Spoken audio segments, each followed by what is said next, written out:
Sometimes small things can make a big difference. I have hundreds of pictures in my mind where I did something I didn't think it was particularly important, made a big difference in students' lives. And so I think those are the moments that I remember mostly.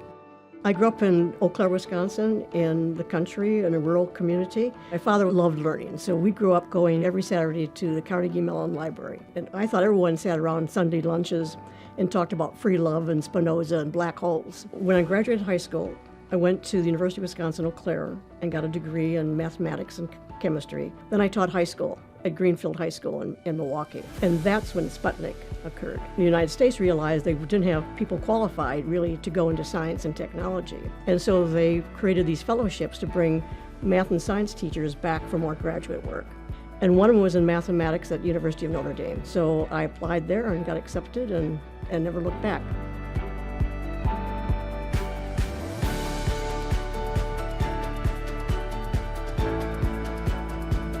My late husband was a brilliant man. He was a research mathematician. And so we collaborated and talked a lot about, mathematics. It was a treat.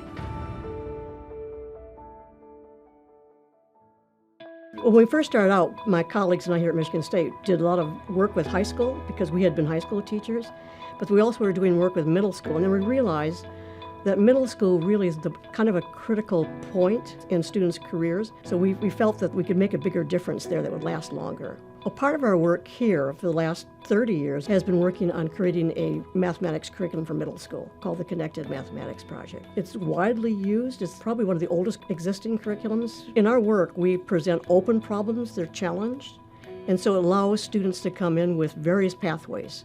I might think about it more visually, some might think about it more as a graph or a table, but it allows every student to come in and have access to that challenge and have some success with it. So I first came actively involved with NCTM after the 1989 standards for curriculum were released. I was on part of the middle school mathematics Agenda for Action, and I was one of the principal authors for a book we wrote called Patterns and Functions. And so then I was part of another group, and we went around the country in 4 different regions and talked to school people, school boards, newspaper people, and we again then presented a vision of what the standards would look like in a mathematics classroom.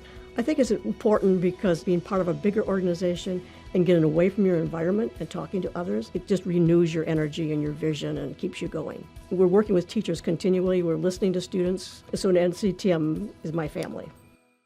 I was just really excited for Betty to win the Lifetime Achievement Award. She's just really paved the way for us to have classrooms that are innovative and creative and diverse. Betty winning this award is well overdue. She has done so much in education, and I know so many people that wouldn't be where they are without Betty Phillips. Working with Betty is it's inspiring every day because I'm like, wow, this lady has really dedicated her professional life to math education, being in the field, really being a researcher, being a classroom teacher, being a mentor. It inspires me every day. She's such a role model for me. Betty is really somebody that I wish to become in the future and emulate a lot of qualities in. Well, Betty's the leader here at Connected Mathematics. She means everything. Betty is one of the reasons why I came here and worked with her. She was somebody that even as a graduate student, I went out and sought to see the work that she's been doing. I've always admired it, and from a day-to-day basis to be able to have those conversations and learn about the past and what has happened in the field and to learn from that history, it's been wonderful. She is truly impactful, has been for many years, and she continues to be a fireball and bring innovations and new thoughts. One of the impressive things is that she's very embedded with teaching herself and being in classrooms with teachers who are working with students. NCTM is the biggest influence. There's no question about it. Not only they've embraced the hard parts of the profession, they've also kept an eye on what's needed in society. And so they've helped create curriculum and environments that would move students forward into beyond the classroom into successful careers. The thing that keeps me going is when I go into classrooms and see what students can do. It's amazing, absolutely amazing. And that's why I'm here. I'm still learning. I'll quit the day I stop learning from my students.